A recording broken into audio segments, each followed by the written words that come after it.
Hey folks, this is ioEther and we're back with some more World of Tanks. As you can see, this is Canada Forces and it's T29, and this is a tier 8 game on Swamp. So this is a tier 7 American heavy tank. It's one of my favorites. It might be my favorite tier 7. Ooh, the Tiger.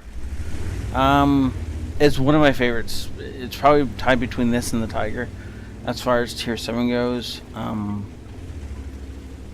can't think of any other tier 7 tanks that I enjoy as much as these two.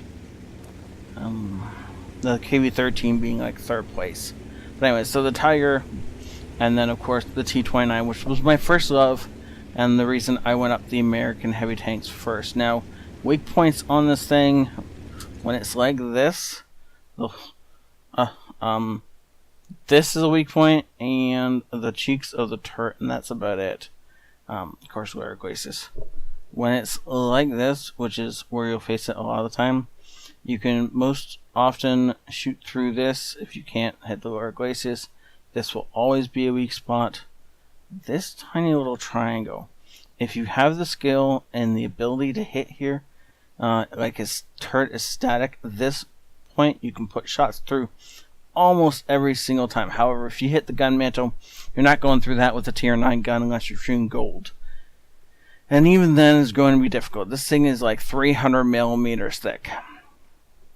And it's spaced. So don't shoot it ever. Even if you're shooting HE, just don't shoot the gun mantle on T29. I have literally been held down and watched T95 rounds ricochet off me while I was giggling. This gun mantle is not considered a void spot, which all your rounds will just disappear into. These, by the way, are not targetable. You cannot hit them, and yes, it will look like your rounds have hit them. They won't do any damage. Okay? The cupola is the only weak spot on the top of the turret, and it is substantially hard to hit. So, from the front, the only weak spots you should be aiming at really are these cheeks if you can only see the turret. You can try and hit the cupola if he's not wiggling, but if he is wiggling, these cheeks suddenly become vastly easier to hit. And you should just wait until he wiggles his turret out of the way and then shoot him in the cheek. And that's the best way to take down a T29. Okay. So let's see if the enemy uses any of those tactics while we get this game rolling. Now, before we get into this game, as always, if you want to support the channel, one of the best ways you can do so is to share this with your friends and clanmates. And if you are a long-time supporter of the channel and you want to do more, then you can always visit my Patreon. And that is how you guys get access to some videos early. Or there's videos that are only going to be going up on Patreon, or a couple other special occasions. I'm doing videos for a Facebook group, so unless you're in that group or in my Patrons, you guys are just not going to see those videos. And I'd like to say sorry for that, but it's supposed to be special, so only certain people are going to see them. That's just how you make things special. So now that we're into the game, Type 59 had great shots as drive wheel there. Unfortunately, I think we were auto aimed in, and thus the shot went a bit high. Great recovery though. We're getting pinged at by this T71. Notice the way he's driving. Okay, now he's not turning and driving this way, as it would angle his armor too much and he'd get penned in the side. But because of the fact that he knows the shots are coming in here, he's driving at roughly a 45-degree angle towards cover, but in such a way that he's angling his armor, and these shots are going to have a much harder time penning him. And as he gets into cover, he angles away. Really well done.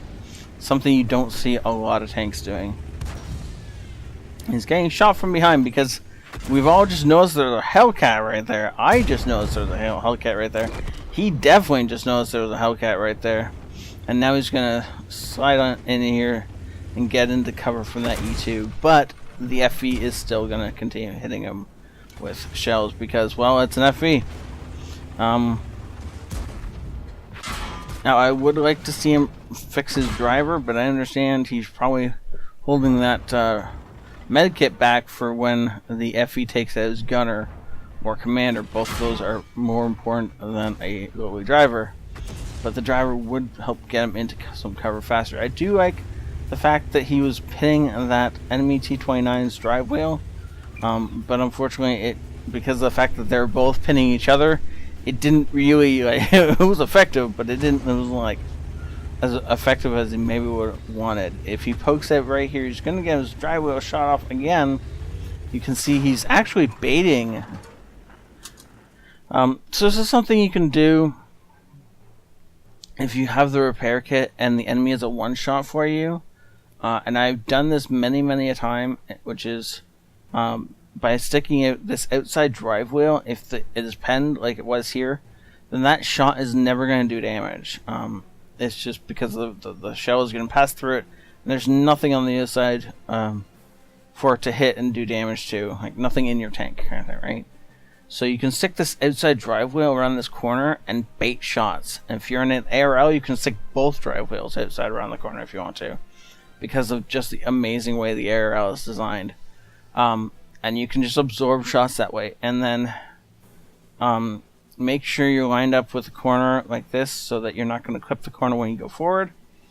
And then let him take the drive wheel out and use your repair kit, and you can pop around the corner after he thinks you're already locked down and take him out before he realizes that this was a mistake.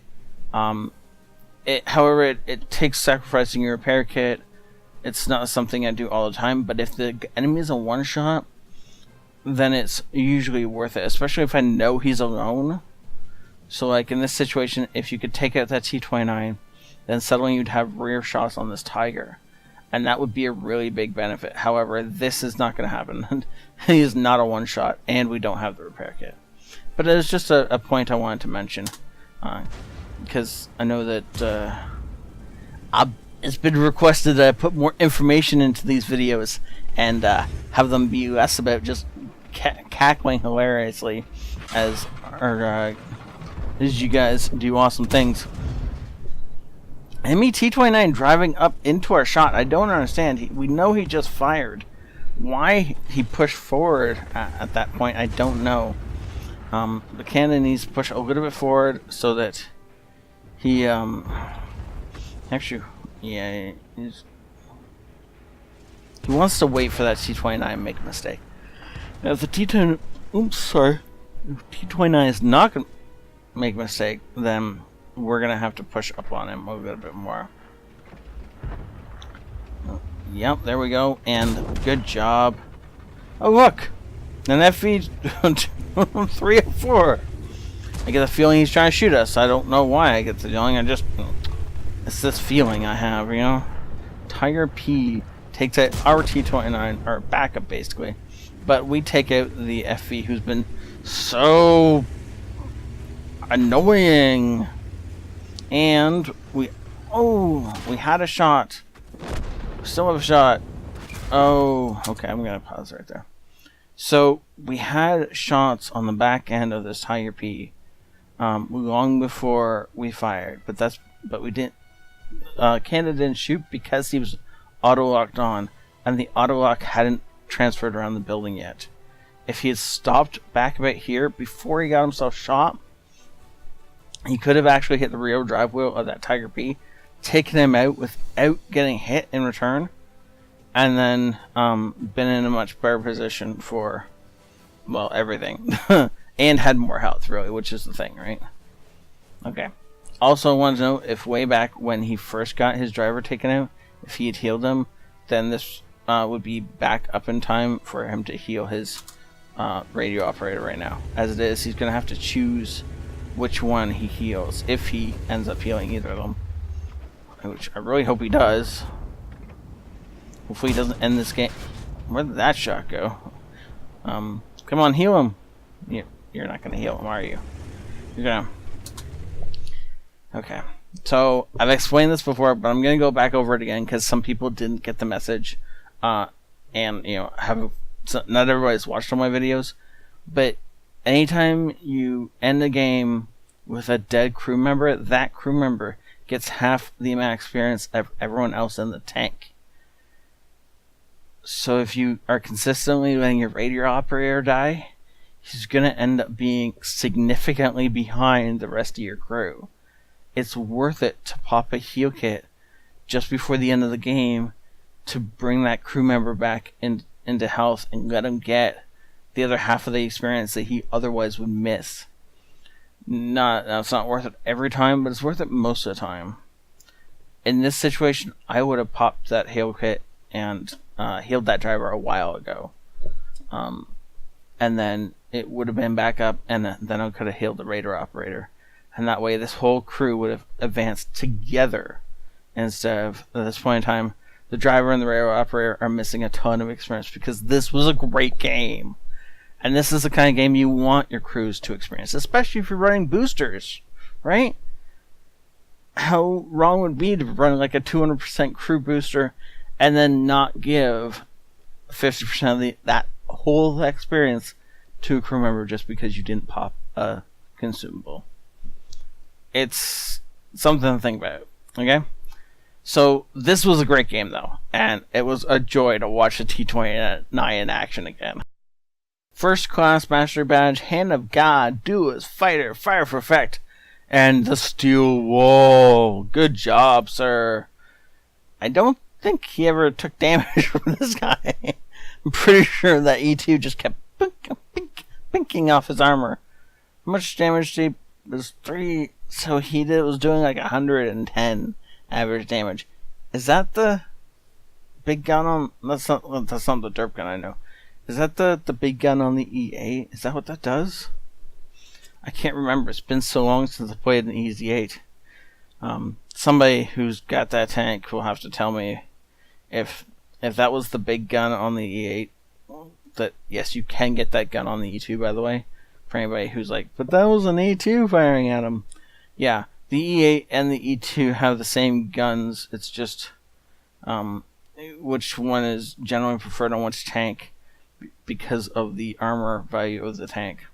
E2 generally has the derp gun because it ends up in close and brawling more often than not, whereas the EZ8 is more likely to be a rapid fire sniper tank based on its armor mobility, and thus it normally picks up the long gun.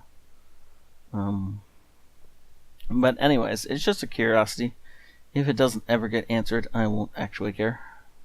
If it does, I will be very grateful. So well done. Look at that.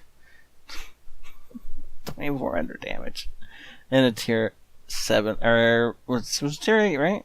I feel like it's a tier 8 game. Yeah. Well done, sir. Well done. Yeah. 10 shots fired. Everything that hit went in. Of course it did. What he snapshot? I don't remember what he snapshot at and missed. But good job. Too bad that wasn't a little higher, but 15 shots hit him and ricocheted. What? Oh. Most of those were from tanks we didn't even know about, what it looks like, because that's, 8? So it was 7 whole shots from other tanks that just ricocheted off us without us ever knowing where we got shot from. Oh, those were, yeah, I don't know. Doesn't matter. Does not matter. What matters is this was an awesome game, and thank you so much, Canada, for sending this in. Thank you all for watching. Please remember, if you do want to support the channel, you can either share this with your friends and clanmates, or if you want to be extra helpful, for $1 you can support the channel on Patreon and get access to some of my specialized content or content in advance of other folks. And there's other rewards over there on Patreon as well. So thank you all for watching. If you are interested in that Patreon thing, then head down to the description below and there's a link there. And if you're not, that's cool too. Hit the like button if you enjoyed this. And I'll see you all next time. This ioEther out.